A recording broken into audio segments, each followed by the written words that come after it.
So ಧ್ಯಾನ ಮಾಡ್ತಿರೋರು ಹಾಗೆ ಕೇಳಿಸ್ಕೊಳ್ಳಿದ್ದಾರೆ, ಕೇಳಿಸ್ಕೊಳ್ಳಿ. ಹೊಸಬ್ರು ಮೇನ್ ಇವಾಗ ನೀವೊಂದು ಯಾರು ಹೊಸಬ್ರಿದ್ದೀರೋ ಇದನ್ನು ಫುಲ್ ಇವತ್ತು ಅಮಾವಾಸ್ಯೆ ಮೇನ್. ಸೊ ನಾವೀಗ ಏನು ಧ್ಯಾನ ಸಪ್ತಾಹ ಅಂತ 7 ದಿನ ಮಾಡ್ತಾ ಇದ್ದೀವಿ. ಇವತ್ತು 3ನೇ ದಿನ ಬಂದಿದೆ. ಸೊ ಅಮಾವಾಸ್ಯೆ ಇರೋದಕ್ಕೆ ನಾನು ಪಿರಮಿಡಲ್ಲೇ ಇವತ್ತು ಮಾಡೋದು ಅಂತ ಇವತ್ತು ಪಿರಮಿಡಲ್ಲಿ ಇಟ್ಕೊಂಡಿರೋದು. ಸೊ ಈ ಧ್ಯಾನ ಸಪ್ತಾಹ ನಾವು ಮಾಡ್ತಿರೋದು ಏನಕ್ಕೆ ಅಂತಂದರೆ ಹೊಸಬ್ರಿಗೆ ಧ್ಯಾನ ಪರಿಚಯ ಮಾಡಿಸೋದಕ್ಕೆ ಅಂತಲೇ ಮೇಯ್ನ್ ಮಾಡ್ತಾ ಇರೋದು. ಸೊ ಒಬ್ಬೊಬ್ರು ಮನೇಲಿ ನಾವು ಒಂದೊಂದು ದಿನ ಮಾಡ್ತಾ ಇದ್ದೀವಿ ಇದನ್ನು. ಸೊ ಯಾರ ಮನೇಲಿ ಮಾಡ್ತೀವೋ ಅವರು ಹೊಸಬ್ರನ್ನ ಇನ್ವೈಟ್ ಮಾಡ್ತಾರೆ. ಹಳೆಬ್ರು ಇರ್ತೀವಿ ಧ್ಯಾನ ಮಾಡ್ತಿರೋರು, ಜೊತೆಗೆ ಹೊಸಬ್ರು ಬರ್ತಾರೆ. ಸೊ ಹಾಗಾಗಿ ಎಲ್ಲರಿಗೂ ಧ್ಯಾನ ಪರಿಚಯ ಆಗಲಿ ಅಂತಲೇ ಇದು ಮಾಡ್ತಾ ಇರೋದು ಮೇಯ್ನು. ಸೊ ಇವತ್ತು 3ನೇ ದಿನ ಅಮಾವಾಸ್ಯೆ ಮೇಯ್ನು. ಸೊ ಒಂದೊಂದು ದಿನ ನಾವು ಆ್ಯಕ್ಚುಲಿ ಒಂದೊಂದು ಕಲರ್ದು ಹೇಳ್ತಾ ಇದ್ದೀವಿ ಡೈಲಿ. ಯಾಕೆ ಅಂದರೆ ಒಂದೊಂದು ಕಲರ್ಗೂ ಒಂದೊಂದು ವಿಶೇಷತೆ ಅನ್ನೋದಿದೆ. ಫಸ್ಟ್ ಡೇ ನಾವು ಡೇ 1 ಮಾಡಿದಾಗ ಗ್ರೀನ್ ಅಂತ ಹೇಳಿದ್ವಿ.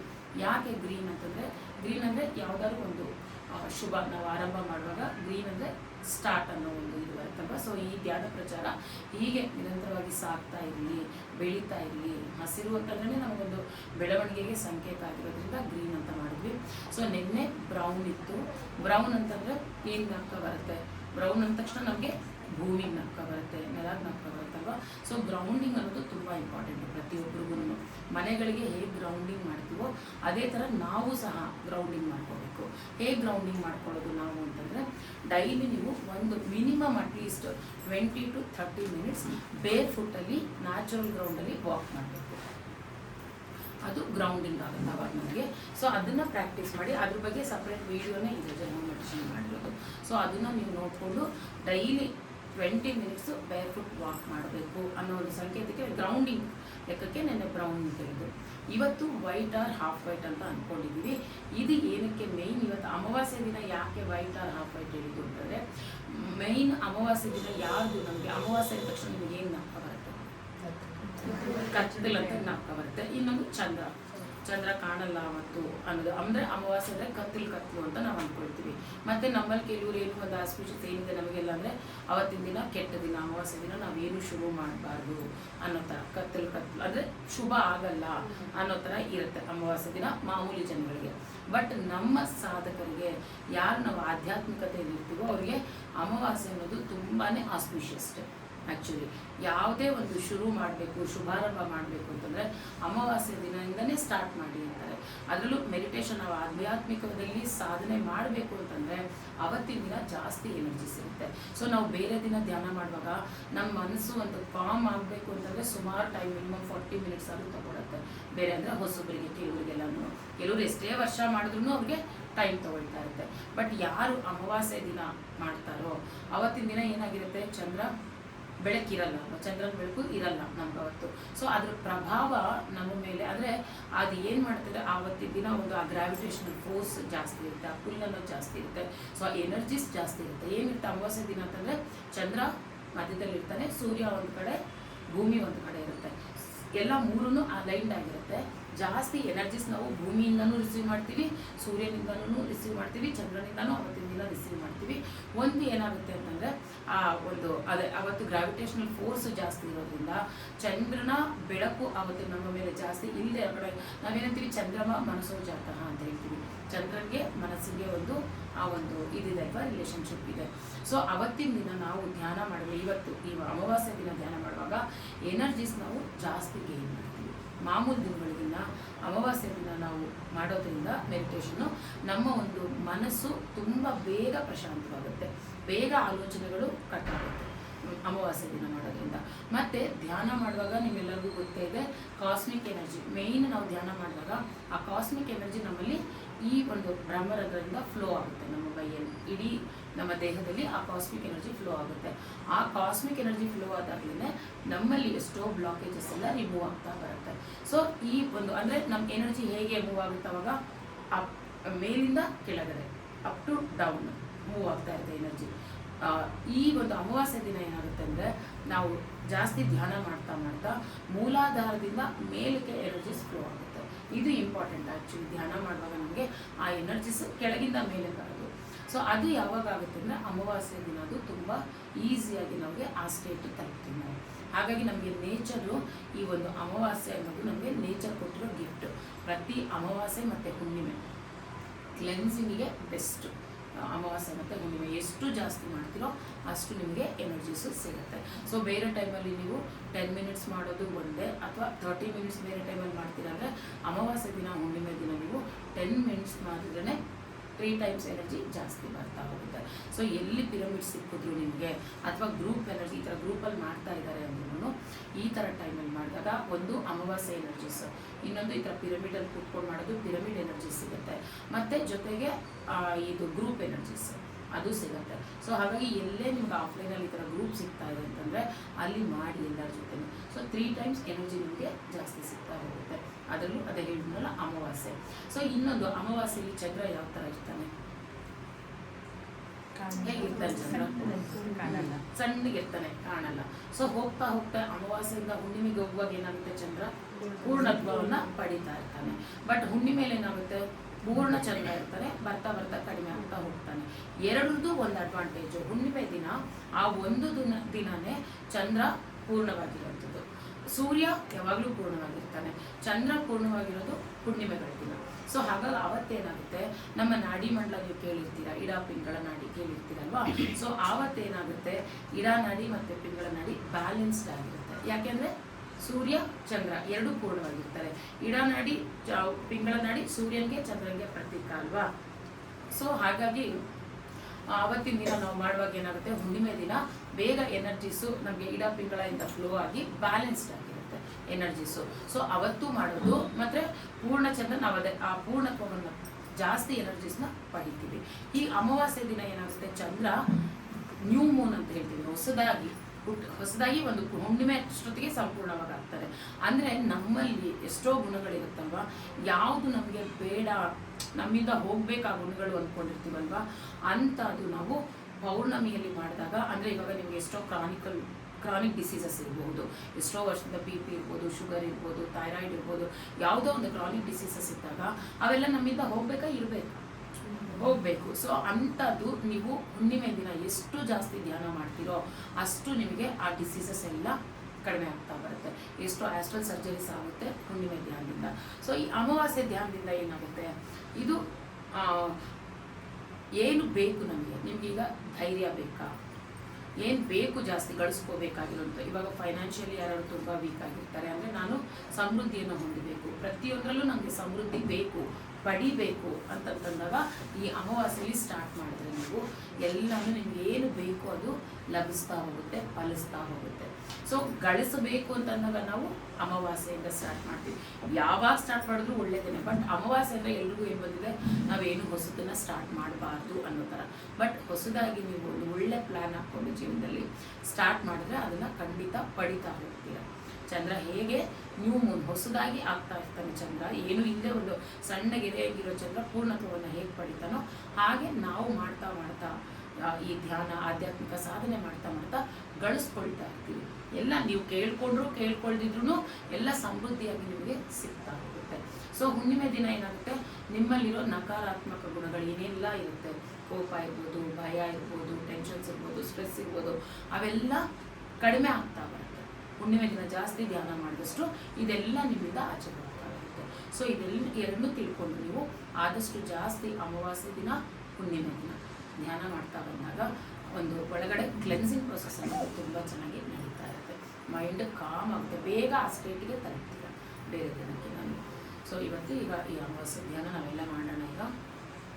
ಸೊ ಆಲ್ಮೋಸ್ಟ್ ಇವತ್ತು ನಾನು 1 hour ಮಾಡಿಸ್ತೀನಿ. ಮಾಡೋಕ್ಕಾದವ್ರು ಆಗುತ್ತೆ, ಎಲ್ಲರ ಕೈಯಲ್ಲೂ ಕಂಡು ಬಿಡಬೇಡಿ, ಹೊಸೊಬ್ರು ನಮ್ಗೆ ಆಗಲ್ಲ ಅಂತ ಅನ್ಕೋಬೇಡಿ. ಗ್ರೂಪ್ ಕಾನ್ಷಿಯಸ್ಸಲ್ಲಿ ನೀವು ಮಾಡ್ತಾ ಆಗ್ತಾ ಇರುತ್ತೆ. ಜಸ್ಟ್ ಇನ್ ಕೇಸ್ ಮಧ್ಯದಲ್ಲಿ ಕಣ್ಣು ಓಪನ್ ಮಾಡ್ಬೇಕನ್ಸಿದ್ರೆ ಕೈಗಳಿಗೆ ಬಿಡಿಸ್ಕೊಂಡು ರಬ್ ಮಾಡಬೇಡಿ, ಜಸ್ಟ್ ಓಪನ್ ಮಾಡಿ ಕಣ್ಣು ಈ ಥರ 5 seconds ಇಟ್ಕೊಂಡು ಆಮೇಲೆ ಓಪನ್ ಮಾಡಿ. ಸೊ ಕಣ್ಣು ಮುಚ್ಕೊಂಡ್ಬಿಡಿ. ನಾನು ಮತ್ತೆ ಗೈಡೆನ್ಸ್ ಕೊಡ್ತಾ ಇರ್ತೀನಿ, ಅದನ್ನು ಕೇಳಿಸ್ಕೊಂಡು ಸ್ಪೆಕ್ಸ್ ಯಾರು ಹಾಕ್ತೀವಿ. ಫಸ್ಟು ಫೋನ್ಸ್ ಎಲ್ಲ ಸೈಲೆಂಟ್ ಮೋಡಲ್ಲಿ ಇಟ್ಟಿದ್ದೀರಾ, ಎಲ್ಲರೂ ಫೋನ್ಗಳನ್ನ ಸೈಲೆಂಟ್ ಮಾಡಿರ್ತೀವಿ. ಕಣ್ಣುಗಳನ್ನು ಮೃದುವಾಗಿ ಮುಚ್ಕೊಳ್ತಾ ಕೈಗಳೆರಡು ಬೆಳ್ಳುಳ್ಳಿ ಬೆಳ್ಳಕೊಂಡು ಕೂಡಿಸ್ಕೊಳ್ಳಿ, ಕಾಲುಗಳನ್ನು ಕ್ರಾಸ್ ಮಾಡ್ಕೊಳ್ಳಿ. ದೇಹವನ್ನು ಒಮ್ಮೆ ನಿಮ್ಮ ದೇಹವನ್ನು ಗಮನಿಸ್ಕೊಳ್ಳಿ. ಎಲ್ಲಾದರೂ ಬಿಗಿತಾ ಇದೆಯಾ, ಎಲ್ಲಾದರೂ ಸ್ಟಿಫ್ನೆಸ್ ಇದೆಯಾ, ಟೈಟ್ನೆಸ್ ಇದೆಯಾ ನೋಡ್ಕೊಳ್ಳಿ.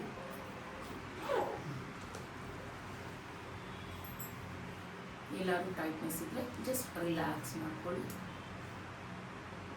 ಯಾವಾಗ ನಾವು ಧ್ಯಾನಕ್ಕೆ ಕೂತ್ಕೊಳ್ಳುವಾಗಲೂ ಡೈರೆಕ್ಟ್ ಧ್ಯಾನಕ್ಕೆ ಕೂತ್ಕೊಂಡು ಕಮ್ಯಾಂಡಿಂಗ್ ಅಂತ ಕೊಡಬೇಡಿ.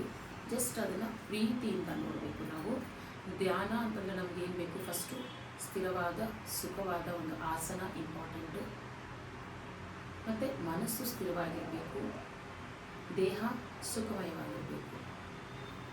ನಾವು ದೇಹವನ್ನು ಎಷ್ಟು ಸುಖವಾಗಿ ಇಟ್ಕೊಂಡು ಕೂತ್ಕೊತೀವೋ, ಆರಾಮಾಗಿ ಕೂರ್ತೀವೋ, ಅಷ್ಟು ನಮ್ಮ ಧ್ಯಾನವೂ ಸಹ ಚೆನ್ನಾಗಿ ಕುದುರ್ತಾ ಹೋಗುತ್ತೆ.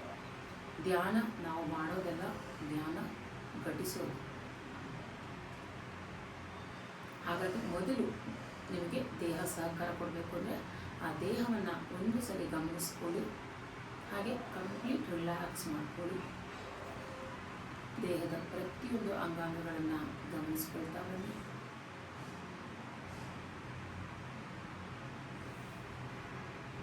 ನಿಮ್ಮ ನೆತ್ತಿಯ ಭಾಗ, ಹಣೆಯ ಭಾಗ, ಕಿವಿಗಳು, ಕಣ್ಣುಗಳು, ಮೂಗು, ಬಾಯಿ, ಗಲ್ಲ, ಬಾಯೊಳಗಿನ ಹಲ್ಲುಗಳನ್ನು ಸಹ ಗಮನಿಸ್ಕೊಳ್ಳಿ. ಹಲ್ಲೇನಾದ್ರು ದವಡೆಗಳನ್ನು ಕಚ್ಚಿಟ್ಟಿದ್ರೆ ಜಸ್ಟ್ ರಿಲೀಸ್. ದವಡೆಗೂ ನಡುವೆ ಒಂದು ಕೂದಲೆಳೆಯಷ್ಟು ಅಂತರ ಇರಲಿ.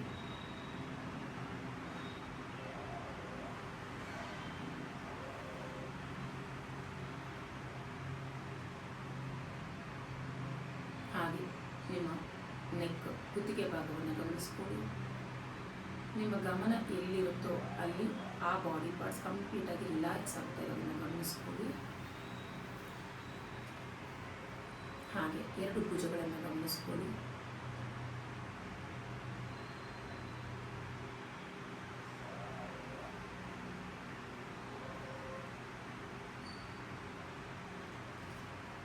ಎರಡು ಕೈಗಳನ್ನು ಗಮನಿಸ್ಕೊಳ್ಳಿ.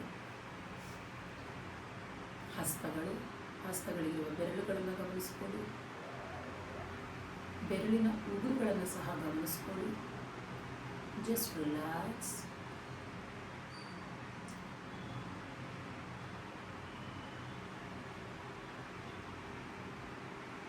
ಹಾಗೆ ಬೆನ್ನಿನ ಭಾಗವನ್ನು ಗಮನಿಸ್ಕೊಳ್ಳಿ.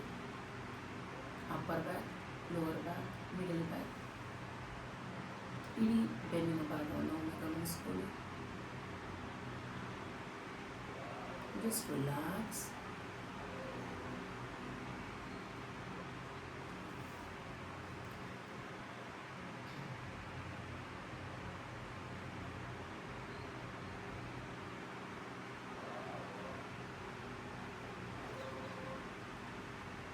ಎದೆಯ ಭಾಗ, ಸೊಂಟದ ಭಾಗ, ಹೊಟ್ಟೆಯ ಭಾಗ, ಜಸ್ಟ್ ರಿಲ್ಯಾಕ್ಸ್.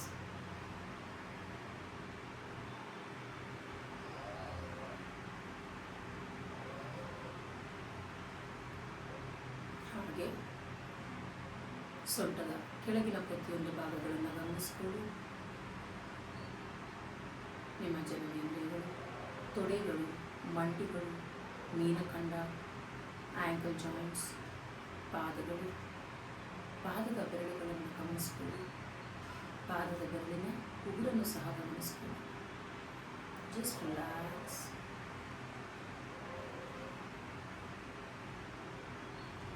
ನೆತ್ತಿಯ ಭಾಗದಿಂದ ಪಾದದ ಬೆರಳಿನ ಉಗುರಿನವರೆಗೂ ಇಡೀ ದೇಹವನ್ನು ಒಮ್ಮೆ ಗಮನಿಸ್ಕೊಳ್ಳಿ.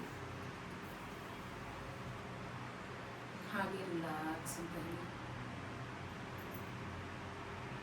Relax, relax.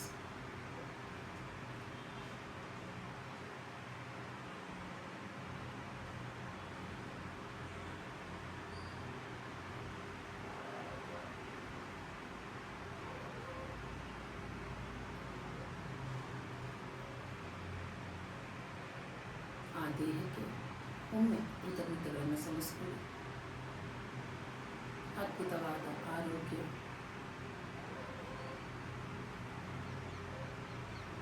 ಅದ್ಭುತವಾದ ನಮ್ಮ ದೇಹ ನಾವು ಮಾಡೋ ಪ್ರತಿಯೊಂದು ಕೆಲಸದಲ್ಲೂ ಸಹಕಾರಿಯಾಗಿರುವಂತಹ ಈ ದೇಹಕ್ಕೆ ನಾವು ಪ್ರೀತಿಯಿಂದ ಕೃತಜ್ಞತೆಗಳನ್ನು ಹೇಳ್ಕೊಳ್ಳೋಣ.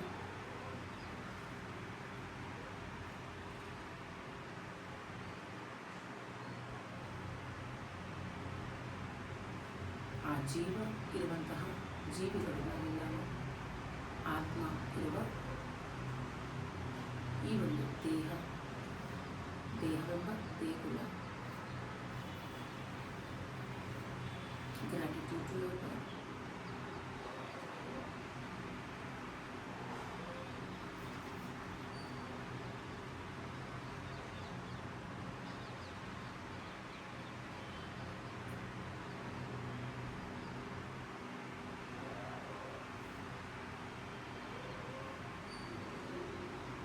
ಹಾಗೆ ಹೇಳ್ಕೊಳ್ಳಿ, ನಾನು ಸಂಪೂರ್ಣ ಆರೋಗ್ಯವಾಗಿದ್ದೀನಿ. I am healthy.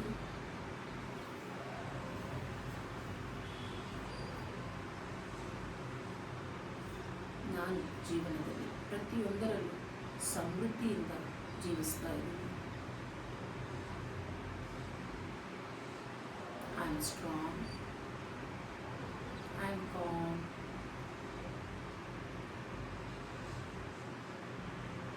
ನನ್ನ ಎಲ್ಲ ಪ್ರಶ್ನೆಗಳಿಗೂ ಉತ್ತರ ನನ್ನಲ್ಲೇ ಇದೆ.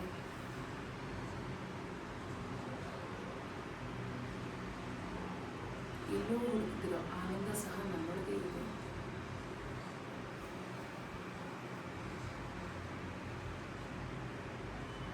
ಥ್ಯಾಂಕ್ಸ್ ಟು ಯೂನಿವರ್ಸ್ಗೆ ಥ್ಯಾಂಕ್ಸ್ ಅನ್ನೋದು ಅದ್ಭುತವಾದ ಈ ಅಮಾವಾಸ್ಯೆಯ ದಿನ ನಮಗೆ ಉಡುಗೊರೆಯಾಗಿ ನೀಡಿದೆ. ನಮ್ಮ ಮನಸ್ಸನ್ನು ಸಂಪೂರ್ಣವಾಗಿ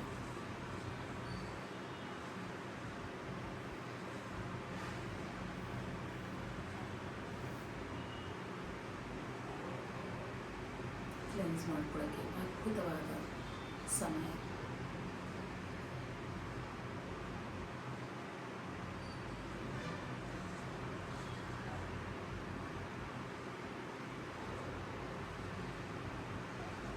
ಆ ಮನಸ್ಸು ಸ್ವಚ್ಛವಾಗಿ, ಶಾಂತಿಯುತವಾಗಿ, ನೆಮ್ಮದಿಯಿಂದ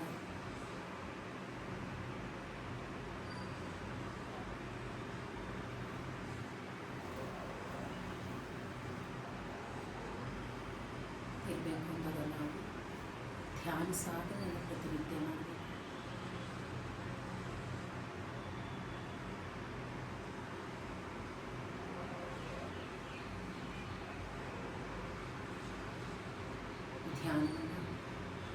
ಧ್ಯಾನಕ್ಕಾಗಿ ಮಾಡೋಣ.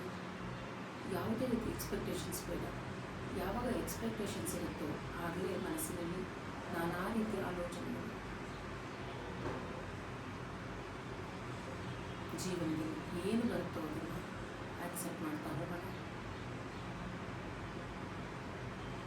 ಯಾವುದೇ ರೀತಿ ಜಡ್ಜ್ಮೆಂಟ್ ಬೇಡ, ಕಂಪ್ಲೇಂಟ್ಸ್ ಬೇಡ. ಹಾಗೆ ಧ್ಯಾನದಲ್ಲೂ ಸಹ ಯಾವುದೇ ರೀತಿ ಜಡ್ಜ್ಮೆಂಟ್ ಕೊಡಬೇಡಿ. ಯಾವುದೇ ರೀತಿ ಎಕ್ಸ್ಪೀರಿಯನ್ಸ್ ಬಂದರೂ ಸಹ ಸಾಕ್ಷೀಭೂತರಾಗಿ ಗಮನಿಸ್ತಾ ಇರಿ. Logical mind ಉಪಯೋಗಿಸ್ಬೇಡಿ.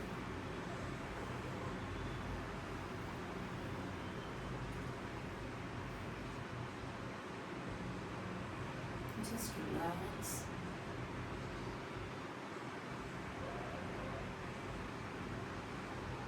ಮುಖದಲ್ಲಿ ಕಿರುನಗೆ ಹಾಸಿಯಲ್ಲಿ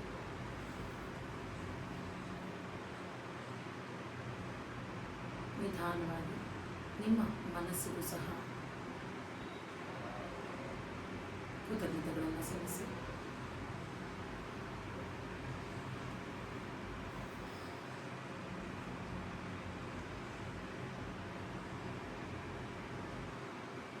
ಈ ಗೋಧೂಳಿ ಸಮಯದಲ್ಲಿ ಅದ್ಭುತವಾದ ಈ ಅಮಾವಾಸ್ಯೆಯ ದಿನ ನಾವೆಲ್ಲ ಈ ಒಂದು ಗ್ರೂಪ್ ಎನರ್ಜೀಸ್ಗೆ ಕನೆಕ್ಟ್ ಆಗ್ತಾ ಧ್ಯಾನವನ್ನು ಮುಂದುವರಿಸೋಣ. ಧ್ಯಾನ ಅಂದರೆ ಶ್ವಾಸದ ಕಡೆ ಗಮನ.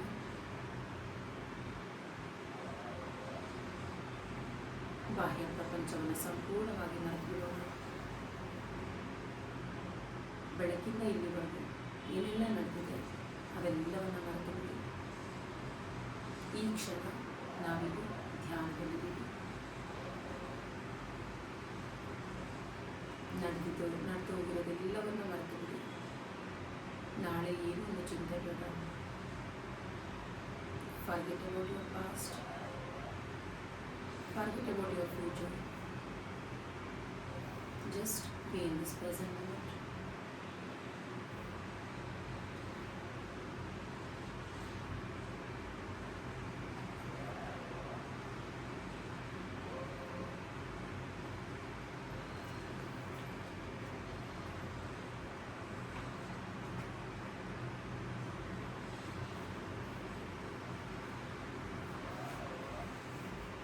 ಆನ ಅಂತ ಅನಿಸುತ್ತೆ ಧ್ಯಾನ. ಆನ ಅಂದರೆ ಒಳ ಹೋಗುವ ಉಸಿರು, ಅಪಾನ ಅಂದರೆ ಹೊರ ಹಾಕುವ ಉಸಿರು. ಸತಿಯಿಂದ ಸಹಜವಾಗಿ ನಡೆಯುತ್ತಿರುವ ನಿಮ್ಮ ಉಸಿರಾಟದೊಂದಿಗೆ ಕೂಡಿಕೊಂಡಿರೋದು. ದೇವಿರುವ ಬಾಹ್ಯ ಪ್ರಪಂಚದಿಂದ ಅಂತರ್ ಪ್ರಪಂಚದ ಕಡೆಗೆ ನಮ್ಮ ಪ್ರಯಾಣ. ಶ್ವಾಸವೆಂಬ ಗುರುವಿನೊಂದಿಗೆ ನಮ್ಮ ಪ್ರಯಾಣ. ಅಂತರ್ಮುಖಿ ಸದಾ ಸುಖಿ.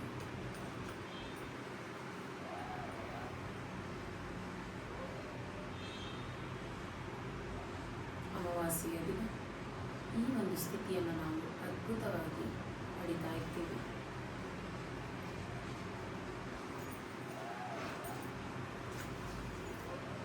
ಕಣ್ಣು ಮುಚ್ಚಿದಾಗ ನಾನಾ ರೀತಿಯ ಆಲೋಚನೆಗಳು ಬರೋದು ಸಹಜ.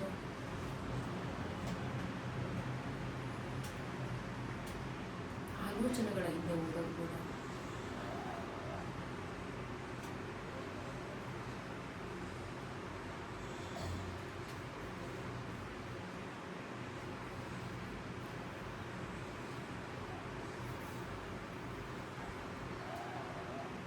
ಎಷ್ಟೋ ವರ್ಷಗಳಿಂದ,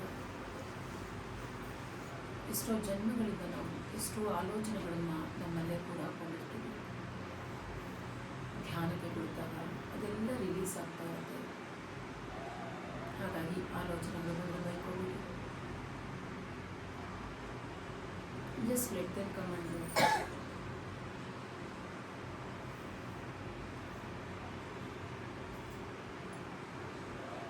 ಬಟ್ ನಿಮ್ಮ ಗಮನ ಸಹಜವಾಗಿ ನಡೆಯುತ್ತಿರುವ ಶ್ವಾಸದ ಕಡೆಯಲ್ಲಿ. ಶ್ವಾಸಾನುಸಂಧಾನ, ಆತ್ಮಾನುಸಂಧಾನ.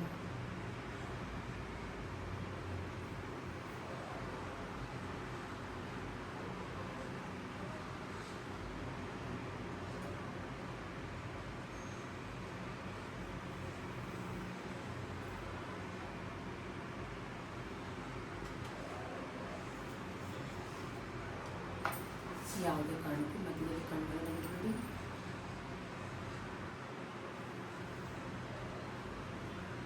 ದೇವಿತ್ ಬರ್ಬ್ರತ್ ಸಹಜವಾಗಿ ನಡೆಯುತ್ತಿರುವ ನಿಮ್ಮ ಉಸಿರಾಟವನ್ನು ಮಾತ್ರ ಗಮನಿಸ್ತಾ ಇರಿ.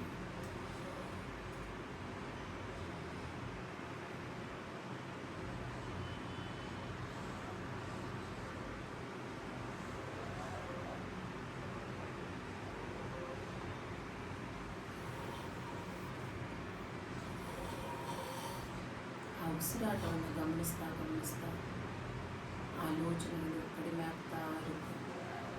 ಒಂದು ಆಲೋಚನೆಯಿಂದ ಮತ್ತೊಂದು ಆಲೋಚನೆ ಇರುವ ಆ ಗ್ಯಾಪನ್ನು ಗಮನಿಸ್ತಾ ಇರಿ. ಅಲ್ಲಿರೋ ಸೈಲೆನ್ಸ್ಗೆ ಕನೆಕ್ಟ್ ಆಗಿ.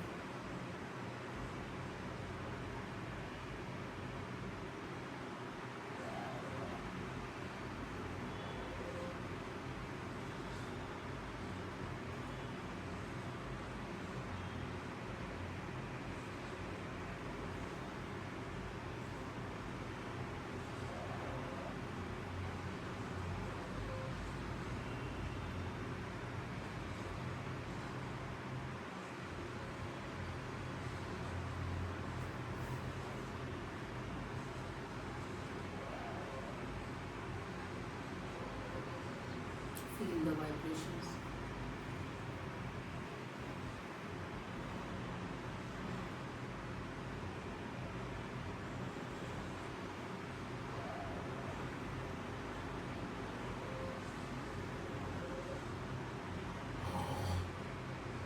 ಶ್ವಾಸವನ್ನು ಗಮನಿಸ್ತಾ ಗಮನಿಸ್ತಾ ಮನಸ್ಸು ನಿರ್ಮಲವಾಗ್ತಾ ಇದೆ, ಪ್ರಶಾಂತ ಸ್ಥಿತಿಗೆ ತಲುಪ್ತಾ ಇದೆ.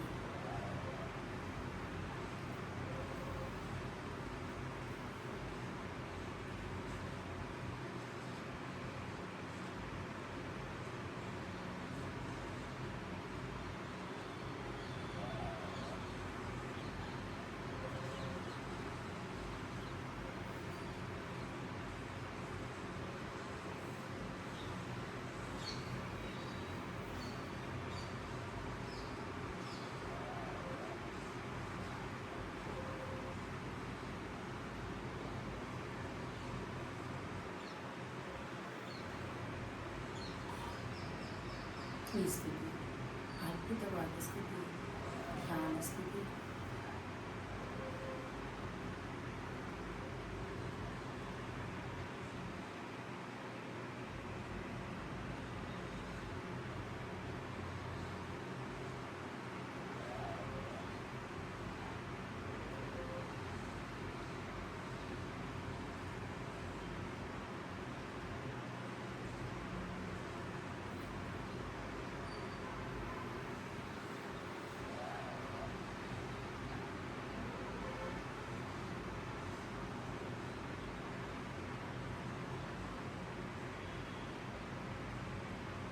ಈ ಸ್ಥಿತಿಯಲ್ಲಿ ಆ ವಿಶ್ವಪ್ರಾಣಶಕ್ತಿ ನಿಮ್ಮ ನೆತ್ತಿಯ ಮೇಲಿರುವ ಬ್ರಹ್ಮರಂಧ್ರದಿಂದ ಇಡೀ ದೇಹವನ್ನು ಆವರಿಸ್ತಾ ಇರೋದನ್ನು ಗಮನಿಸ್ಕೊಳ್ಳಿ.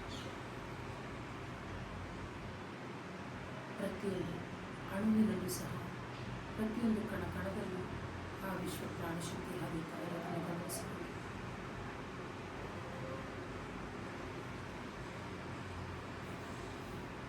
ಪ್ರತಿಯೊಂದು ಅಂಗಾಂಗಗಳು ಚೈತನ್ಯಗೊಳ್ತಾ ಇದೆ.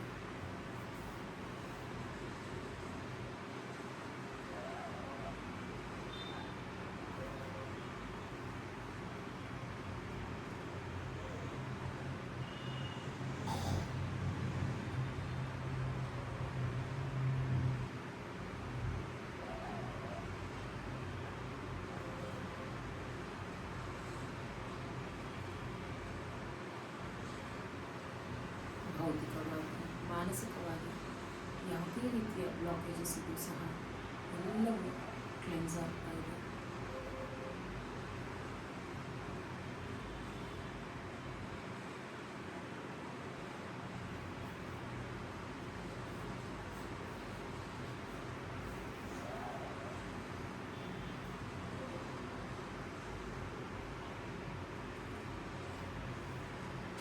ಕೆಲವರಿಗೆ ದೇಹ ಬಿಸಿಯಾದಂಥ ಅನುಭವ ಆಗ್ಬೋದು, ಕೆಲವರಿಗೆ ದೇಹ ಹಗುರ ಆಗ್ತಿರೋ ಅನುಭವ ಆಗ್ಬೋದು.